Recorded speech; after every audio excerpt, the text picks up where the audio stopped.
Hello everyone, thank you for tuning in to another episode of Point of Insanity Game Studios Geekery in General podcast, and it's time for another 8-bit flashback.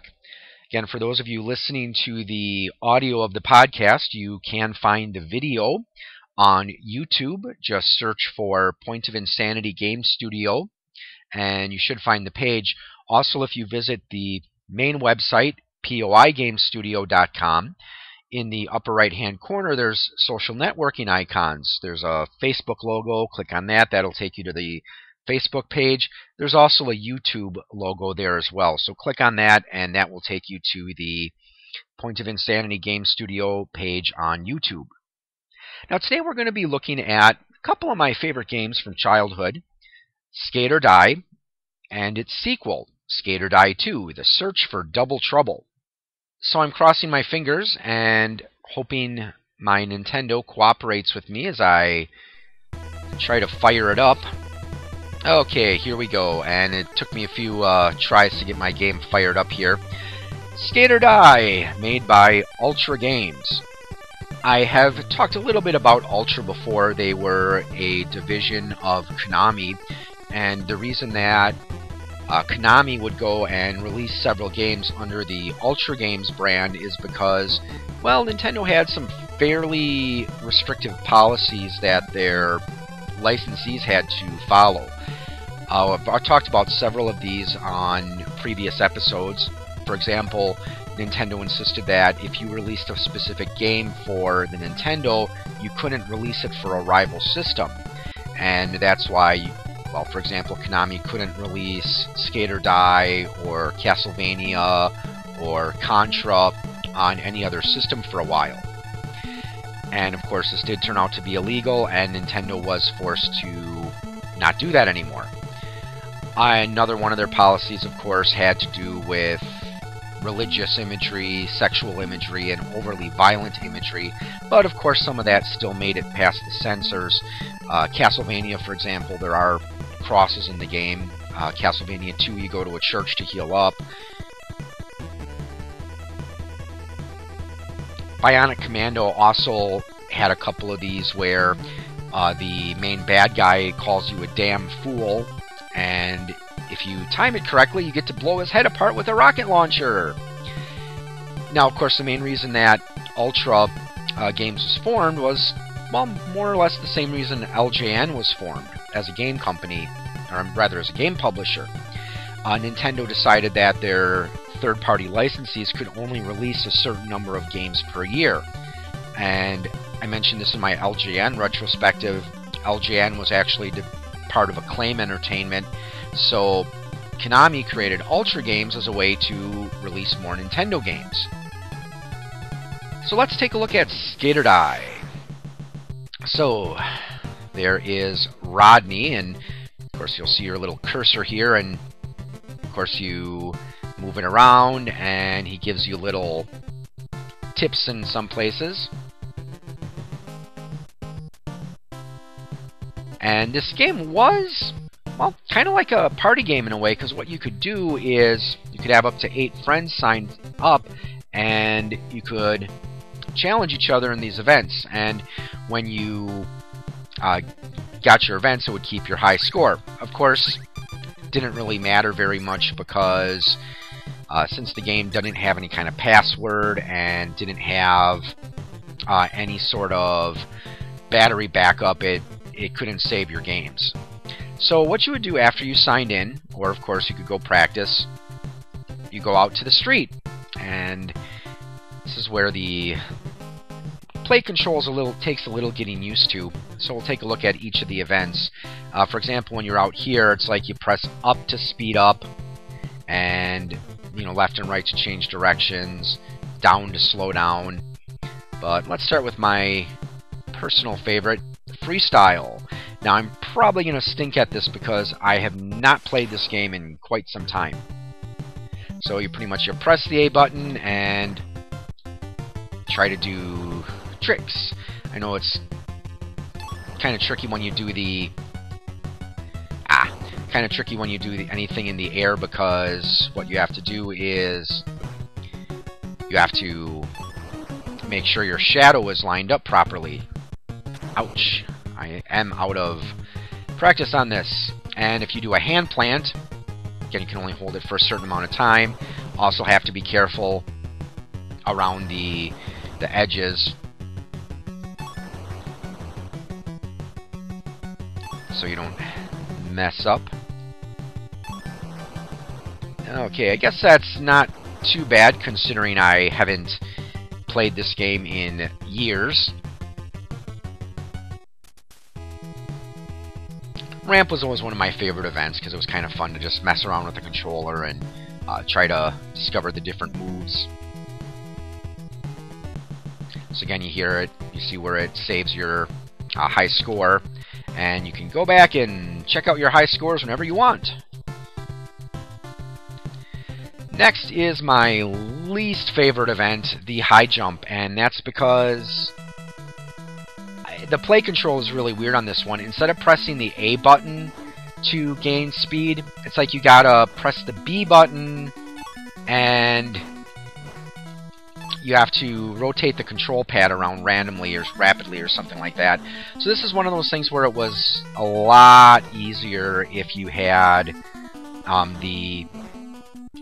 this was a lot easier if you had one of the rapid fire controllers. Yeah, 4'6", that's pretty crummy. I think when I used to have a rapid fire controller, I think I got up to like 10 or 11 feet once. That was really my best. I said the problem with this one is even though it's on essentially the same type of setting as the freestyle event is, the play control is just totally different. So, not exactly my favorite of the events here. The next event, well, this is my second least favorite, and that is the Joust. So we have Poser Pete, who is supposed to be the easy person, Argo Eddie, who is supposed to be the average, and then Bionic Lester, who is the son of Rodney, and he's supposed to be the hard. And actually, I always found Poser Pete was actually the most difficult, and I've actually had the least amount of time with Lester. So, okay, this is weird. It's like when you gotta hit the button at just the right time and to get your opponent to fall. And the other thing that was kind of tricky about this event, he got me. You have to be kind of careful because as you go, you get a certain number of passes. Oh, Fuddruckers.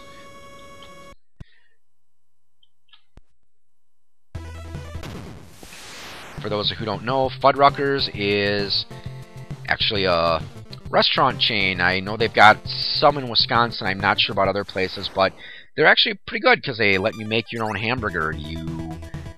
Essentially what you do is, gotcha, Lester. After you go up in the line, you order your hamburger, your fries, your drink, and then they've got this plethora of different options you can choose. Of course, they have your traditional hamburger toppings, onions, pickles, lettuce, tomatoes, and then they have different types of sauces and salsa and all sorts of cool things that you can put on your hamburger. So that was one of my favorite places to go eat when I was a kid.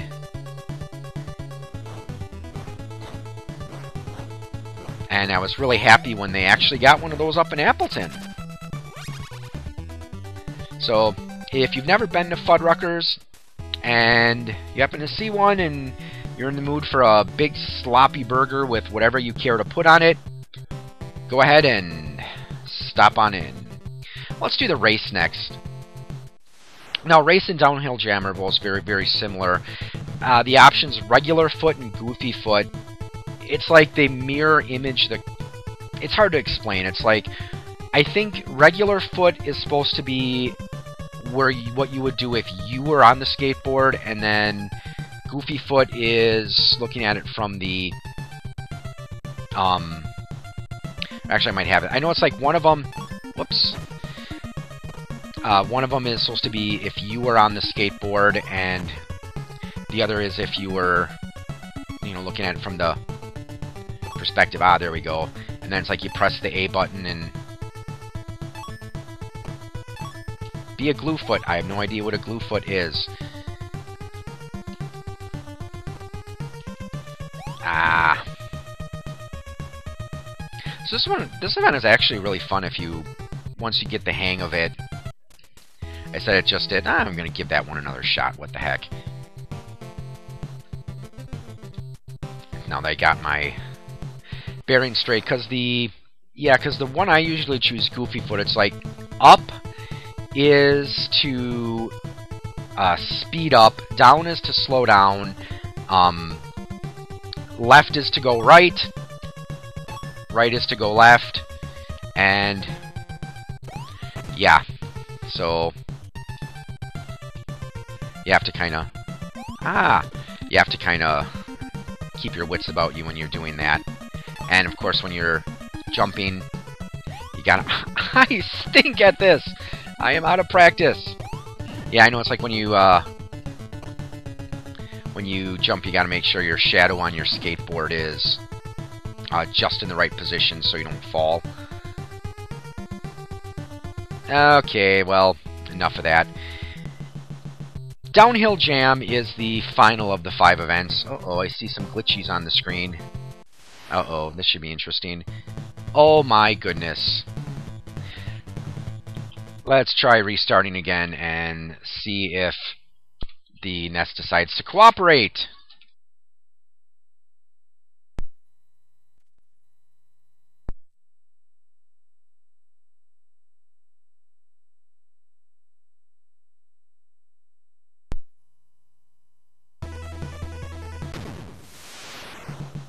And we're back. I had to blow my cartridge. Yes, Beavis and Butthead, I can hear you out there laughing. And as you can see, it didn't. Well, as you can see, it didn't save any of my my scores because I had to power it off and pull out the cartridge. So, Downhill Jam. I remember in the instruction manual they described it as Mad Max on a skateboard. So I'm the little guy on the left, and you just go over here and you... It's like you try to punch... Ah! Lester! Ha! Got you back. So you basically crush soda cans and... Try not to trip over boxes. And it's like you press towards one direction, it's like if you press towards your opponent, it punches. If you press opposite direction, it kicks. So you get few different moves there that have absolutely... Ooh! Crash! Oh, I always thought that was kind of funny. You crash into the... Oh, and yes, one of the clues that Rodney gives is Secret Path in Downhill Jam, which... Ah, Lester beat me to it. Ah, no, I just love it when you hit the fence and you disintegrate. That's kind of cool. Oh, yes, and... one of the things you can do for bonus points... Jump on the police car and hear the sirens go. So that is the first Skate or Die game, and as you can see, there's really not much to it. It was kind of a fun game to play around with, but it's really more of a party type game. It's kind of fun if you get some friends together and you try to beat each other's score, and especially Downhill Jam and the pool joust, you can pretend to beat each other up and stuff. So it's not a bad little game. So let's now take a look at its sequel, Skate or Die 2, The Search for Double Trouble. So it'll be just a moment while I change out the cartridges and hope that the second one works correctly.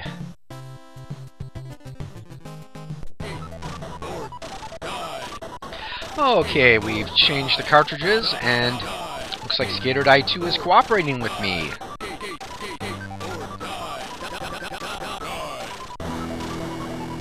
Sorry, I like the title screen music here. And of course, you'll notice it has the digitalized voices, which is something you really didn't hear a lot of back in the days of the NES.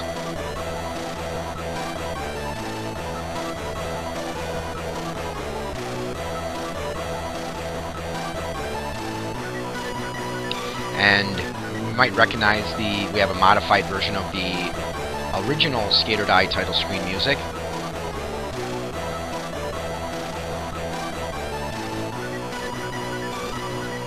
And you'll see it says Start, Adventure, or Select, Ramp. Sorry, I'm not saying much, I just like the title screen music on this game.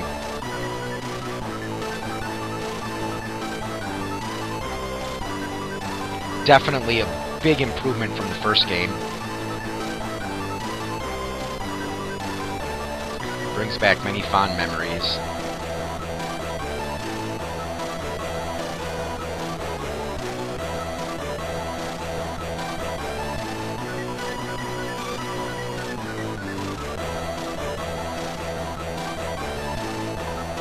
So one of the things that's different about Skate or Die 2 is they actually made a story behind it. It's not just, okay, you're going to get together and challenge your friends to a bunch of skateboarding events. And that's what the adventure part is. And just to kind of give you a heads up, because I'm not going to play through the entire game, essentially what you do is, at the end of the adventure, you find the plans to create Double Trouble, which is a huge skateboarding ramp. What the heck, let's show you the ramp first.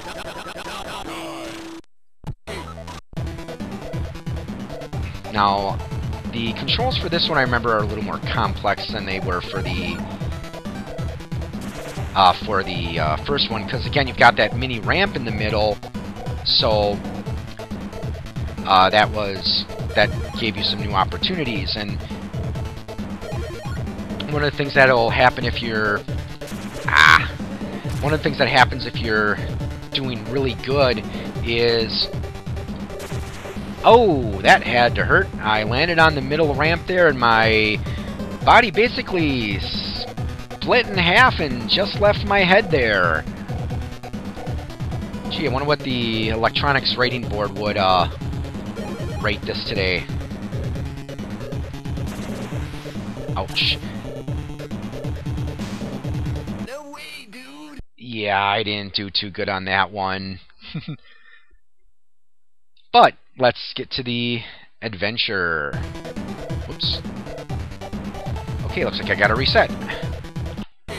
Okay, let's go to the adventure. Starring Rodney, who we remember from the first one.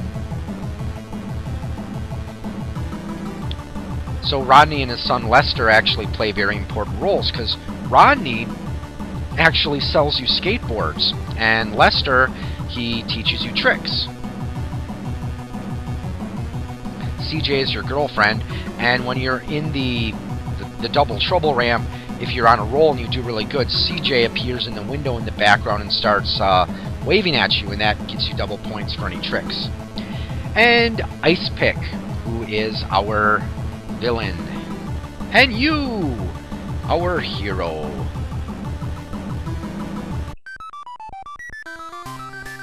It's another beautiful day in the quiet town of Elwood. Perfect weather for the mayor's wife to take her poodle Fifi for a nice walk. This artwork looks like it was done in Microsoft Paint. But that's okay. And for you to take your board out for some serious sidewalk shredding. This is great. Clean streets, excellent weather. Can it get better than this? Oh, look, Fifi, says the mayor's wife. The antique store is having a sale. Hey, poser, says Ice Pick. Where'd you learn to ride? And, of course, you're distracted. Buzz off, Ice Pick. Who you calling a poser? Maybe, you know... Oh, there's Fluffy. Uh-oh. Yipe! Splat. So, the game begins with our so-called hero killing an innocent dog. Wait, I'm the hero and I just killed an innocent dog with my skateboard? And the poor mayor is getting screamed at by his wife. And this sets off our adventure. Kind of like the hero's journey. Kind of like the hero's journey from Joseph Campbell's Hero of a Thousand Faces. Argo Eddie, you remember him from the first Gator Die. I love the music on this stage. So essentially what you have to do in this game is while you're skating down the street, there's various items you can find. You can find tacos, cassette tapes, fries, and CDs, and then you have to use those to trade for new boards with Lester, or you have to trade them with Lester for new tricks. Skate straight. So one of the things that is kind of cool about this game is when you press select, it brings you to your sub-screen, and you can program the game for the different moves that you learn. So the main one that you usually want to go for is duck shoot. That's a good one. Move 1, I think, is when you are pressing backwards and the one A or B button. Move 2 is when you're pressing forward and the button, and then move 3 is down. And when you get new boards, you can select them. Pokey is your starting one, which is slow and doesn't jump very high. Then you get, oh yes, and weapon, you can select your weapons too, but again, you get different. And the game is nice enough to give you, see, if you wait long enough, Lester swings by. See, there's a taco up there, but usually if you wait long enough, Lester, I'm sorry, not Lester. There he is, Rodney. He gets you Slipstream, which is a little bit faster and jumps a little bit better than Pokey. I'm not sure if he comes up. There he is right away. Rocket. And so that's nice that they give you enough stuff right away where you can get Rocket, which is pretty much the board that you get through the most of the game. Essentially what the other two boards you get, one of them is Afterburner, which is really fast but has very bad jumping. And then I don't remember what the final board is, but it has better jumping. Doggy bit me. It has better jumping but not very good speed. But I think I got Slipstream once. Most of the time you're... Ouch. Most of the time you... there's Lester. He's always kind of hard to catch. For most of the game, you're going to stick with Rocket, which, as I said, it's kind of that nice mid-ground. And so you shoot your fellow skateboarders, and sometimes they leave goodies. There's Lester, but I don't think I have enough to get anything. 180 Ollie. No. Later. And he has... There's a lot of different... tricks he teaches you, but really duck shoot is the only one that I think you really use very often, so I don't really like the music down here. But essentially what you're doing is you are trying to find the mayor's wife, which she isn't too hard to find. But you enter the various doors and you get you get different power-ups.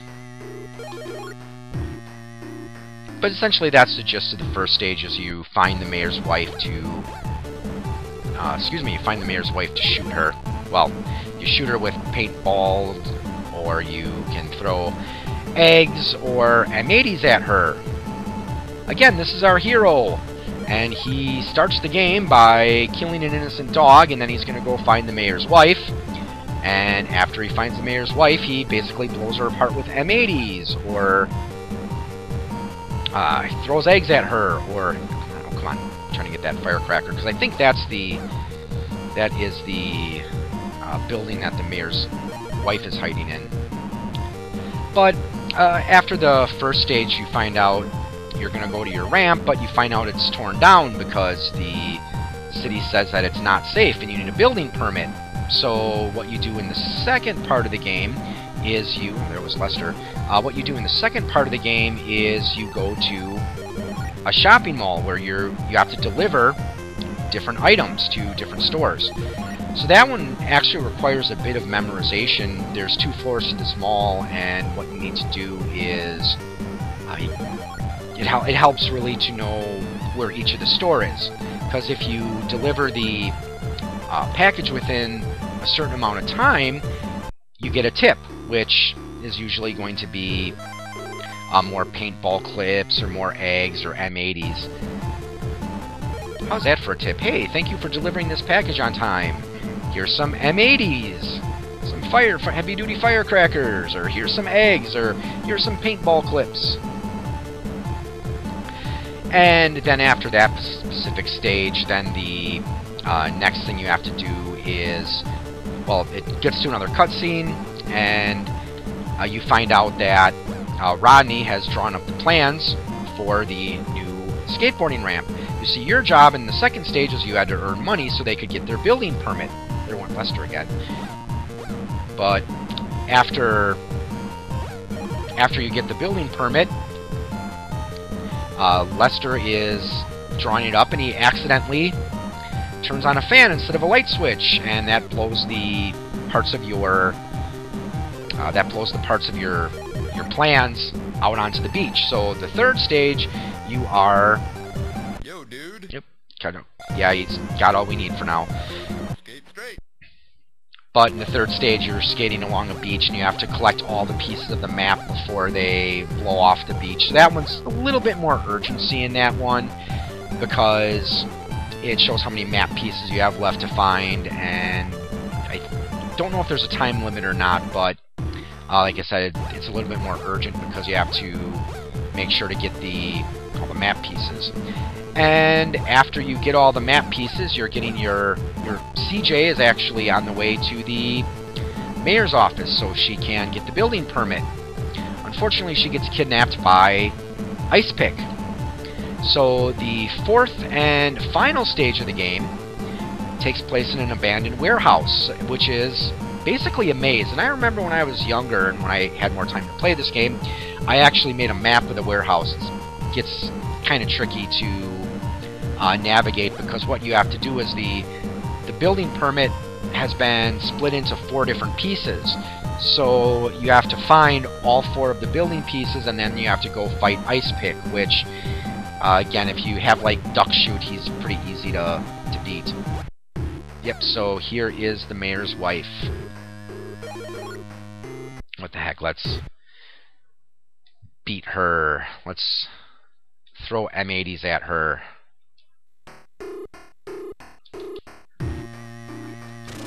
Ouch. See, this is where it's really easy if you get the Duck Shoot. I don't know what the heck she's throwing.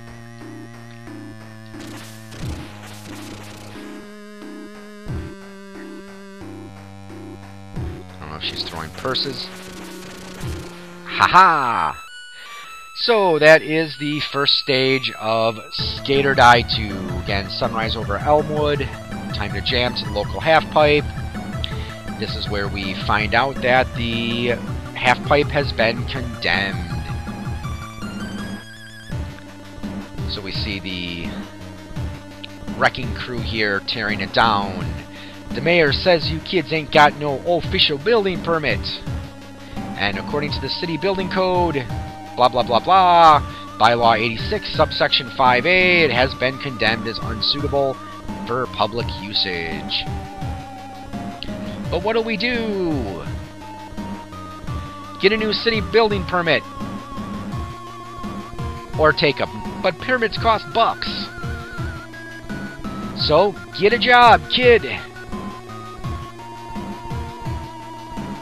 Or take up knitting, har har har. That wasn't nice. Of course you know, this means war.